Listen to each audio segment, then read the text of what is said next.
Cette vidéo est pour toi si tu as le projet de créer un lieu en permaculture.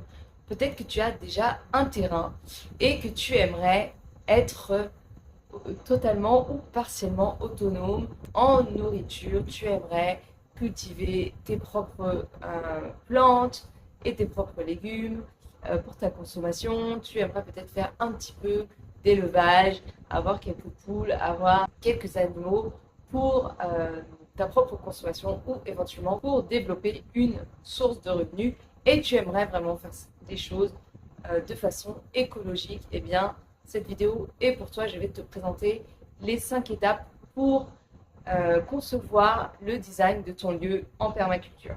La première étape, c'est de bien définir ton projet. Ça peut paraître évident, mais c'est une étape vraiment cruciale et elle peut prendre un certain temps.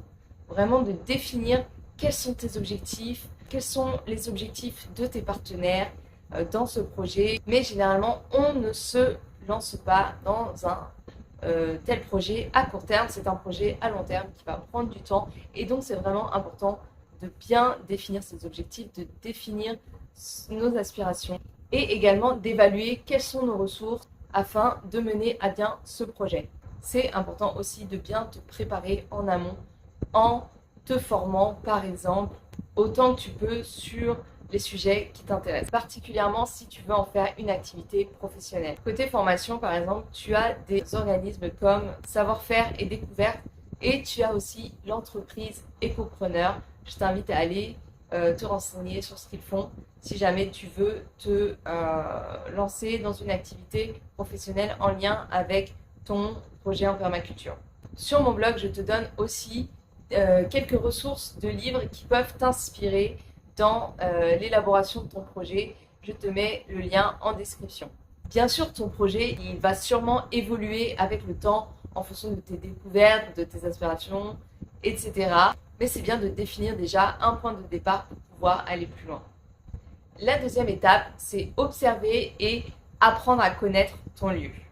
Une fois que tu y vois plus clair sur ton projet, tes objectifs et tes aspirations, la conception en permaculture passe normalement par une phase d'observation de son lieu pendant au moins un an.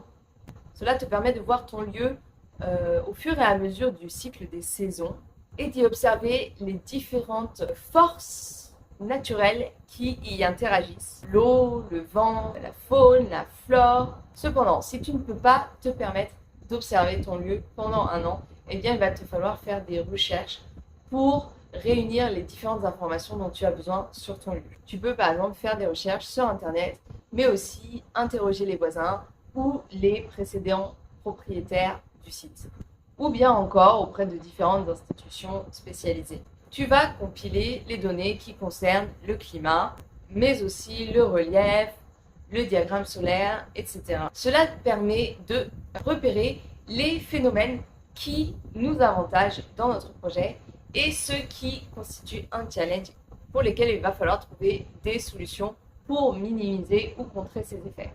Ces données permettent de réaliser ce qu'on appelle une carte des secteurs, qui est un outil indispensable pour la suite du design en permaculture. La troisième étape consiste à concevoir la gestion de l'eau. Comme tu le sais, l'eau constitue une ressource essentielle, sinon la ressource la plus importante à notre vie terrestre. C'est donc une ressource particulièrement stratégique, c'est pour ça qu'on va la concevoir en premier, en particulier sur des sites qui présentent des reliefs ou un relief. On va pouvoir bénéficier de ce relief pour placer les points d'eau à des endroits particulièrement opportuns qui vont permettre de stocker entre guillemets l'eau sur le site et potentiellement en minimisant les travaux nécessaires pour cela. Si cette étape est bien réalisée, on est capable de créer un paysage qui va s'autoréguler et être plus résilient face aux événements climatiques extrêmes, que ce soit les inondations ou les sécheresses. La quatrième étape consiste à concevoir les accès, les circulations et les infrastructures. Une fois la gestion de l'eau bien élaborée, on va être capable de définir les circulations au sein du site, les accès qui sont les plus judicieux et les emplacements pour les différentes infrastructures de notre projet. Que ce soit l'habitation, si elle n'existe pas déjà, mais également les différents bâtiments pour les animaux, les zones de stockage, les ateliers de bricolage ou de transformation des aliments, d'éventuels bâtiments pour accueillir du public, etc. C'est particulièrement à cette étape qu'on va utiliser le concept de zone, c'est-à-dire que les différents pôles d'activité sont positionnés les uns par rapport aux autres en fonction de leur degré de maintenance. Ceux qui nécessitent une intervention régulière vont être positionnés plus proches de la maison, là où ceux qui vont nécessiter une intervention moins fréquente seront plus éloignés de la maison. On positionne également les différents éléments en fonction des différentes interactions que l'on souhaite que ces éléments aient les uns avec les autres. Tout cela dans l'objectif de réduire et d'optimiser tous les flux d'énergie sans négliger la nôtre d'énergie en tant qu'être humain qui allons vivre et nous déplacer au sein de ce lieu. Lorsque cela est possible, on va prévoir une zone 5 qui est une zone dite sauvage où la nature est livrée totalement à elle-même et en principe où aucune intervention humaine n'a lieu afin de favoriser le développement naturel de la biodiversité et aussi comme lieu d'observation, d'inspiration et d'enseignement. Enfin, la 5e étape, c'est de choisir les végétaux et de concevoir les jardins. Une fois que l'organisation globale du site a été définie, on peut alors élaborer la composition et l'aménagement des différents jardins. Potager annuel, potager pérenne, verger, pré-verger, jardin-forêt, etc.